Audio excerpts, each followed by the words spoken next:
a crowd started to gather. And as they started to gather, Jesus found himself walking backwards more and more closer to the water. And as a result, he turns, looks at these fishermen, and it's Peter, his brother, Andrew, and James and John. And they're cleaning their nets, and they're listening to Jesus. He's speaking on the shore. And all of a sudden, Jesus turns to Peter and says, "Can I use your boat? Do you mind if I stand in your boat and keep teaching the people?" And so Peter's happy. "Man, no problem. Get in my boat." This is one kind of relationship that some of us sometimes are comfortable with Jesus.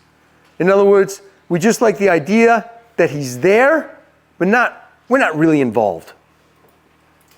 He's there, but we're not really being asked to do anything. But he's in the story. He's in my boat. Jesus is teaching the people there, and he finishes teaching them the whole bit. And all of a sudden, Jesus looks at Peter, and he says this.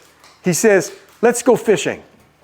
Now, you know why that was such an important part of what Jesus was saying? Because these guys have been fishing all night when the right time was to go fishing. And Peter's in the water, and he spent all night fishing, catching nothing but weed. And as a result, he's just finished cleaning his net. And then Jesus looks at him and says, "Let's go fishing." Now, Peter's in an awkward position here because he's just been listening to this guy teach. And this guy teaches like nobody he's ever heard before.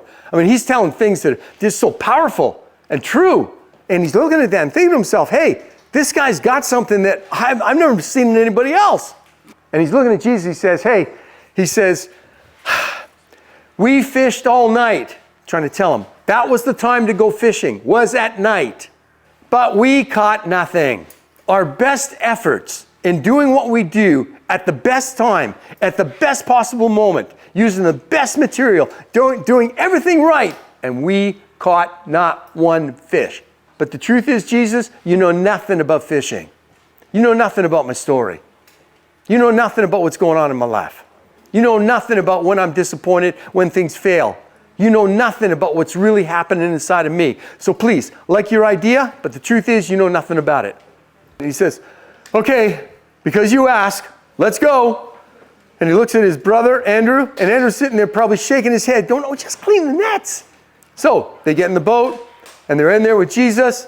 And Peter, while he's in the boat, and he's moving it off the shore into the water, I'm sure he's got that look. Every time he looks at Jesus, it's sort of like, yeah, going fishing with Jesus. Can't be better than that. Man, what a day this is going to be. We're going fishing with Jesus.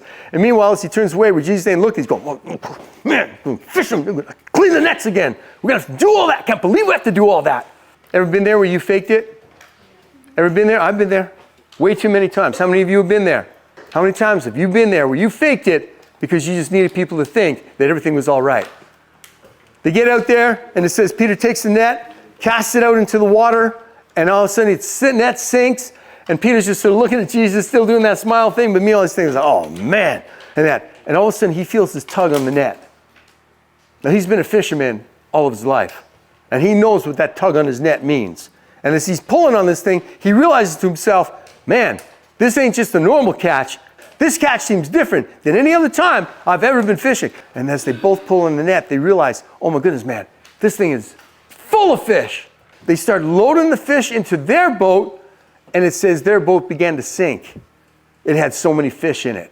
Now you got to imagine, can you imagine Jesus sitting in a boat covered in fish, covered in everything that comes with that and the whole bit, and he's just in the boat and enjoying the moment.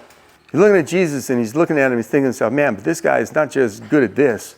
This guy's good. How in the world did he know? All of a sudden he gets real.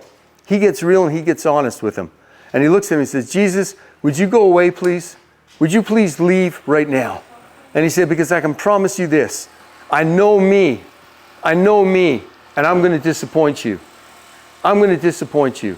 There's no way that I know that I could be around you for a long period of time and not disappoint you."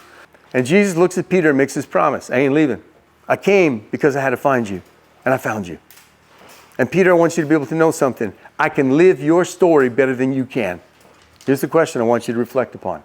Do you believe that Jesus can live your story through you better than you can? Better than you can.